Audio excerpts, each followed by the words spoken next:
एक समय की बात है, प्रीति नाम की एक लड़की गांव में रहती थी।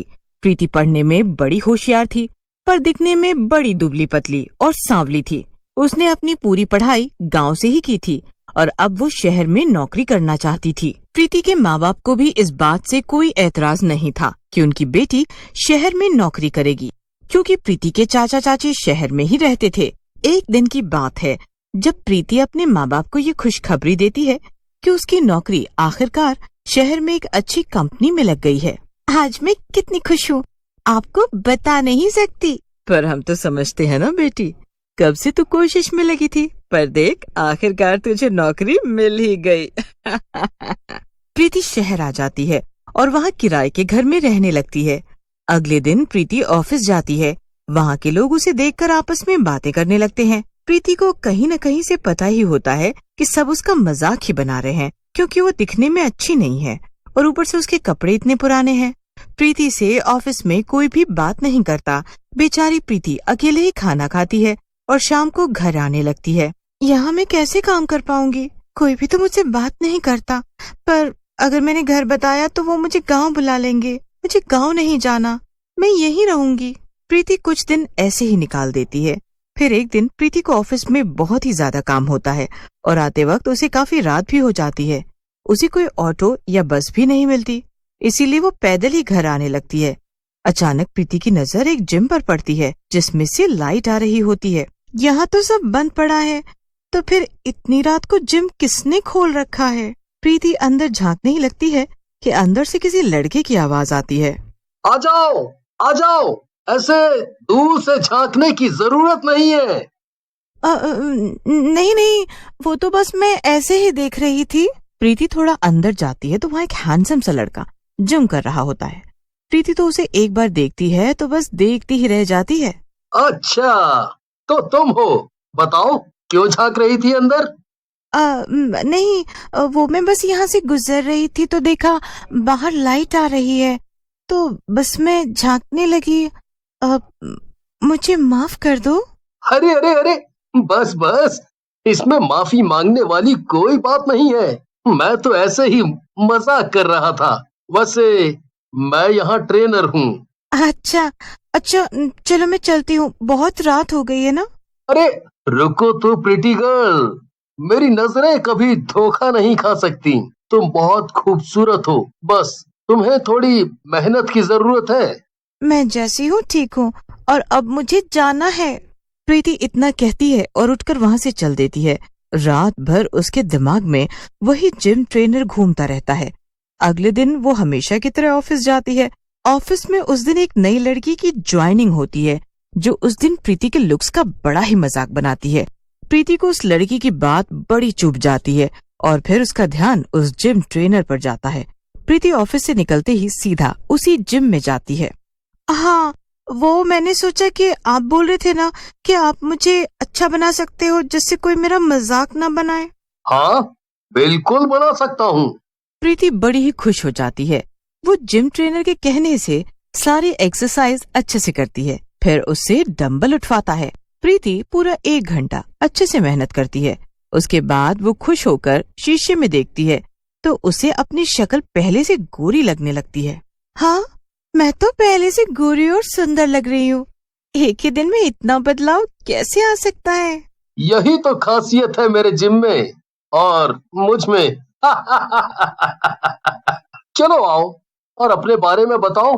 प्रीति अपने बारे में जिम ट्रेनर को सारी बात बताती है कि कैसे वो गांव से शहर आई। दोनों की कुछ ही दिनों में काफी अच्छी दोस्ती हो जाती है और प्रीति कुछ ही दिनों में बेहद खूबसूरत लगने लगती है। एक दिन प्रीति का जन्मदिन होता है। प्रीति एक सुंदर सी ड्रेस को पहनकर तैयार होती है और वो बहुत ही सुंदर लगती है। जब वो ऑफिस जाती है तो सब उसे देखते ही रह जाते हैं। यार, ये गांव वाले इतने सुंदर कैसे हो गई? मैंने तो इसे उस दिन के बाद आज देखा है और ये एकदम बदल गई है। ऑफिस में सब लोग प्रीति के आगे पीछे घूमने लगते हैं। सब उससे दोस्ती कर लेते हैं। वो तो एक ही दिन में ऑफिस की स्टार बन जाती है। प्रीति इतनी खुश होती है कि उसका वो दिन सबसे अच्छा गुजरता है। वो ऑफिस से सीधा जिम जाती है। प्रीति काफी वक्त रोहन के साथ बिताती है। वो रोहन को बाहर जाने को भी बोलती है, पर रोहन मना कर देता है। प्रीति मन ही मन रोहन को पसंद करने लगती है। और वो उस दिन ये बात उसे बता ही देती है। रोहन उसे कुछ जवाब नहीं देता और प्रीति उदास होकर घर आ जाती। उसके बाद रोहन शीशे के आगे खड़े होकर खुद से बातें करने लगता है। अब मैं उसे कैसे बताऊं कि मैं वो नहीं जो वो मुझे समझ रही है। मैं तो एक भूत हूँ। रोहन इतना बोलता है कि वो एक भूत में बदल जाता है। रोहन कोई आम लड़का नहीं होता, वो तो एक भूत या जिम ट्रेनर होता है जो प्रीति से प्यार करने लगता है और बस अपने प्यार की खातिर उसकी मदद कर रहा होता है। उस भूत को पता होता है कि प्रीति को यह सच पता चल गया कि वो एक भूत से प्यार करती है तो वो दोबारा कभी वहां नहीं आएगी, इसलिए वो उससे ये बात छुपाने लगता है। इधर प्रीति घर जाती है तो उसके माँ बाप घर पर अचानक आए हुए होते हैं। प्रीति अपने माँ बाबूजी से खूब देर बातें करती है और फिर उसके माँ बाबूजी उसे बताते हैं कि उन्होंने उसके लिए शहर में ही एक लड़का देखा है। प्रीति पहले से ही परेशान होती है और इस बात को सुनकर तो और ज्यादा दुखी हो जाती है। क्या हुआ बेटी, तुझे सुनकर खुशी नहीं हुई क्या? नहीं बाबूजी, बस कुछ नहीं। इतना कहकर प्रीति की आंखों में आंसू आ जाते हैं। थोड़ी देर बाद वो चुपके से घर के बाहर चली जाती है। उसकी माँ उसे देख लेती है और उसका पीछा करती है। प्रीति सीधा जिम के अंदर जाती है, पर वहां वो जो देखती है उसके तो होश ही उड़ जाते हैं। शीशे के सामने भूत खड़ा होता है। प्रीति ये देखकर जोर से चिल्लाती है, भूत, बचाओ बचाओ बचाओ। भूत प्रीति के पास आता ही है कि प्रीति बेहोश हो जाती है। यही सच तुमसे छुपा रहा था प्रीति, पर तुमको सब पता चल गया। भूत प्रीति का सर सहला ही रहा होता है कि इतने में उसकी माँ भी उसका पीछा करते हुए वहां आ जाती है। प्रीति को एक भूत की गोद में सर रखकर लेटे हुए देखकर वो सुन्न हो जाती है। प्रीति, मेरी बेटी, हटो हटो, मेरी बेटी से दूर हटो। आप मुझसे डरो मत और आप प्रीति को कुछ मत बताना। मैं इसे बहुत प्यार करता हूँ, पर प्रीति ये नहीं जानती कि मेरी असलियत यही है। आज इसने मेरे दोनों रूप एक साथ देख लिए। मैं इसे दुखी नहीं देख सकता। आप इसे यहाँ से ले जाओ और कभी इसे सच मत बताना। मेरी बेटी भूत से प्यार करती है? हाँ? जब मुझे प्रीति से प्यार हुआ तब मैं भूत नहीं बल्कि आम सा एक लड़का था। मैं अक्सर इसे ऑफिस जाते देखता और इसकी सादगी से मुझे प्यार हो गया। पर एक दिन इस बिल्डिंग में आग लग गई। उस दिन रात को बस मैं अकेला ही यहाँ था और बस घर जाने ही वाला था। मैं उस आग से बच ना सका और मेरी मौत हो गई। उस दिन से मैं इस भूतिया जिम में भूत बनकर भटक रहा हूँ। पर एक दिन अचानक प्रीति खुद यहाँ आ गई और मैं खुद को रोक ना सका। वो बहुत परेशान थी और बस मैंने उसकी मदद की। हे भगवान, अब मैं क्या करूं? ये जब होश में आएगी तो इसे क्या बोलूंगी मैं? प्रीति को जब होश आता है तो वो खुद को अपने घर में पाती है। उसके सामने उसके माँ बाबूजी बैठे होते हैं। प्रीति बहुत बड़बड़ाई हुई होती है। माँ माँ माँ, वो रोहन वो रोहन भूत है। अरे क्या हुआ बेटी, कौन भूत? तूने कोई बुरा सपना देखा है? नहीं, मैं सच बोल रही हूँ माँ। नहीं, तुमने कोई बुरा सपना देखा है। अच्छा चल, बाहर वो लड़का आया है तो तू जल्दी से तैयार हो जा। प्रीति कुछ कह नहीं पाती और तैयार होकर बाहर आती है। बाहर मोहित और उसके माँ बाप बैठे होते हैं। मोहित को प्रीति बहुत पसंद आती है। प्रीति के माँ बाप उसके साथ वहीं रुक जाते हैं और उसे ऑफिस भी नहीं जाने देते और न घर से बाहर निकलने देते हैं, क्योंकि उन्हें पता होता है कि वो रोहन से मिलने जरूर जाएगी और रोहन एक भूत है। प्रीति रोहन को भूल नहीं पा रही होती और एक दिन चुपके से दिन में उसी जगह जाती है, पर वहाँ तो पूरी बिल्डिंग टूट रही होती है। अरे भाई साहब, आप ये जिम क्यों तोड़ रहे हो? बड़ी, कौन सा जिम, कैसा जिम? ये जिम तो वैसे ही 4 महीने से बंद ही पड़ा है। 4 महीने? अरे 2 महीने पहले तक तो मैं खुद इस जिम में आया करती थी। बड़ी मैडम, क्यों मजाक कर रही हो? इस जिम में 4 महीने पहले आग लग गई, तब से ये जिम बंद पड़ा है। और वो बड़ी, क्या नाम था उस जिम ट्रेनर का? हाँ, वो रोहन भी उस आग में जलकर मर गया था। प्रीति ये सुनकर हक्की बक्की रह जाती है। उसे सब समझ आ जाता है कि वो उस दिन जो उसने देखा वो सच था और इसलिए जिम में कोई नहीं होता था। प्रीति वो सब कुछ भूल नहीं पाती और जब भी वहां से गुजरती है उसे अपने पुराने दिन हमेशा याद आते हैं। फिर प्रीति की शादी मोहित से हो जाती है और प्रीति धीरे धीरे मोहित के साथ हंसी खुशी रहने लगती है। प्रिया बड़े शहर में एक छोटी सी कंपनी में रिसेप्शनिस्ट का काम करती थी और उसे अपनी ये जॉब बिल्कुल भी पसंद नहीं थी। हर रोज की तरह प्रिया अपने ऑफिस के रिसेप्शन पर बैठी हुई थी। हाँ, बस हर दिन एक ही चीज का इंतजार रहता है, जल्दी से 7 बजे और मैं घर जाऊं। खुद से बातें करते हुए प्रिया अपने लैपटॉप में कुछ ढूंढ रही थी और वो थी एक नई नौकरी। उसे जल्द से जल्द एक नई और बेहतर नौकरी की तलाश थी। तभी प्रिया के साथ काम करने वाली उर्मिला आकर उससे कहती है, अरे प्रिया, प्रिया जल्दी से मेरी बात सुनो। हाँ हाँ, क्या हुआ उर्मिला, बोलो ना। 7 बज गया है, तुम जा सकती हो। और देखो तुम्हारा फोन कितनी देर से बज रहा है, उठाती क्यों नहीं? ओह हाँ, थैंक यू उर्मिला, वो मेरा ध्यान कहीं और था और मैं भी बस निकल ही रही हूँ। प्रिया की बात सुनकर उर्मिला चली जाती है और प्रिया हैरानी से अपना फोन उठाती है। भला मुझे कौन फोन कर रहा है? मुझे तो कोई फोन करता ही नहीं है। सचमुच हैरानी की बात तो थी, क्योंकि प्रिया का इस दुनिया में कोई भी नहीं था, न कोई दोस्त और न ही परिवार। लेकिन उसे देखकर उसके मुंह से अपने आप एक नाम निकलता है, राहुल। मगर राहुल मुझे फोन क्यों कर रहा है? प्रिया कुछ सोचकर फोन उठाती है। दूसरी तरफ से उसे परेशान राहुल की आवाज सुनाई देती है। हेलो हेलो प्रिया। राहुल, तुम्हें मेरा नंबर कैसे मिला? तुम्हें याद तो होगा ना कि 1 साल पहले हमने एक दूसरे से वादा किया था कि हम दोबारा एक दूसरे से कांटेक्ट नहीं करेंगे। और तुम्हारी वो नई गर्लफ्रेंड, उसे इससे कोई दिक्कत नहीं हुई? प्रिया प्लीज मेरी बात ध्यान से सुनो, अभी ये मजाक का समय नहीं है। हाँ, हमारा ब्रेकअप मजाक था भी नहीं राहुल। और तुम इतना घबराए हुए क्यों लग रहे हो? सब ठीक तो है ना? नहीं, कुछ ठीक नहीं है प्रिया। तुम जानती हो ना, मेरे परिवार में सिर्फ मेरी माँ ही है, मेरे पिता नहीं है। और कुछ समय से मैं ऑफिस के काम से दूसरे शहर आया था, मगर आज शाम को ही मेरी माँ को हार्ट अटैक आया और पड़ोसियों ने हॉस्पिटल ले गए। क्या? Heart attack? ये तो बहुत बुरा हुआ। अब आंटी कैसी है? हाँ प्रिया, और मुझे तुम्हारी मदद चाहिए। मेरी माँ हॉस्पिटल में अकेली है, उनके पास ना तो कोई रिश्तेदार है ना ही दोस्त। मुझे वहां आने में कल सुबह तक का वक्त लगेगा, तो क्या तुम एक रात उनके साथ हॉस्पिटल में गुजार सकती हो? क्या 1 रात हॉस्पिटल में? मगर तुम्हारी वो गर्लफ्रेंड शीला, वो वहां है, तुम उसे क्यों नहीं बुलाते?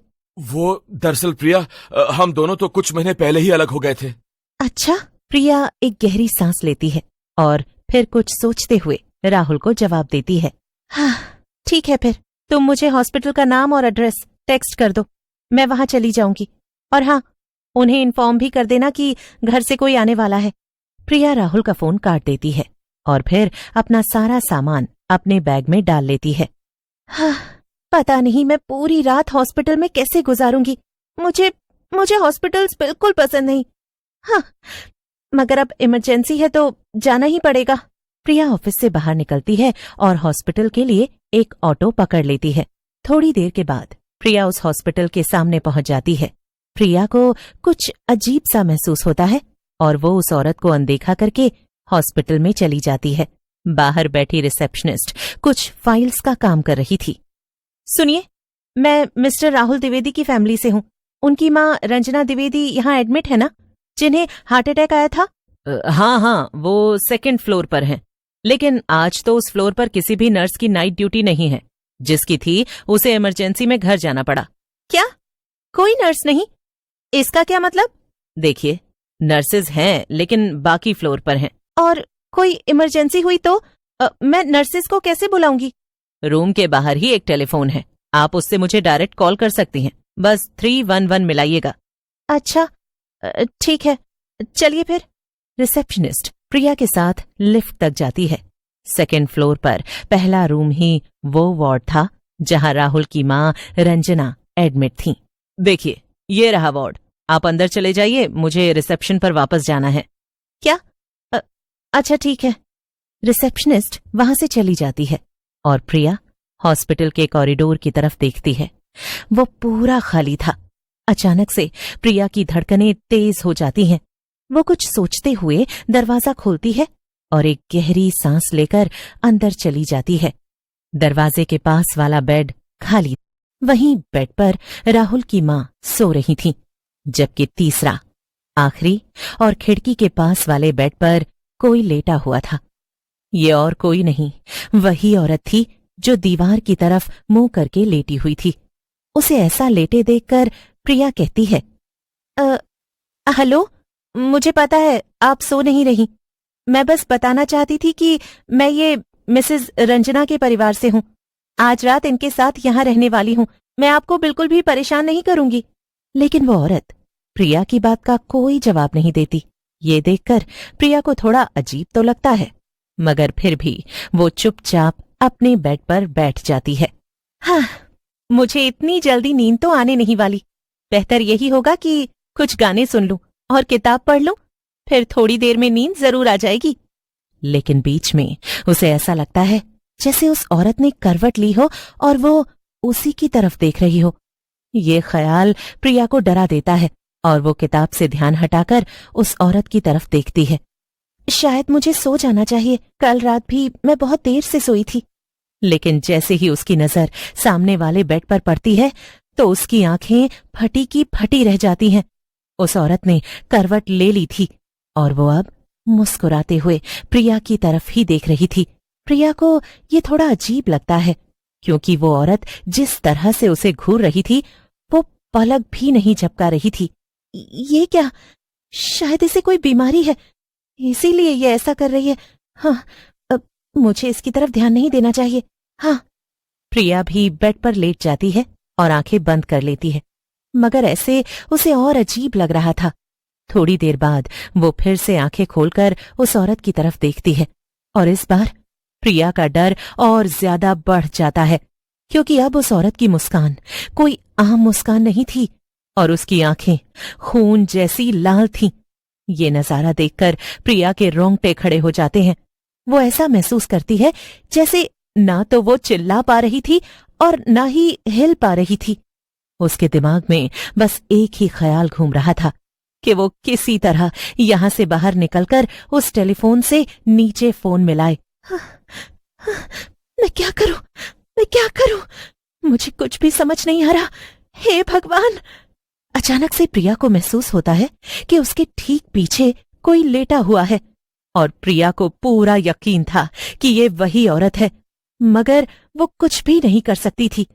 उसकी आंखों से आंसू बहने लगते हैं और वो किसी तरह अपनी सारी हिम्मत जुटाकर जोर जोर से चिल्लाने लगती है, बचाओ! बचाओ! बचाओ! कोई बचाओ! थोड़ी ही देर में दूसरे फ्लोर पर कुछ नर्सेज और डॉक्टर आ जाते हैं, लेकिन उन्हें प्रिया बेहोश मिलती है। उसे तेज बुखार भी था। अगले दिन सुबह सुबह जब राहुल वहां पहुंचता है तो देखता है कि प्रिया भी उसी हॉस्पिटल में एडमिट थी।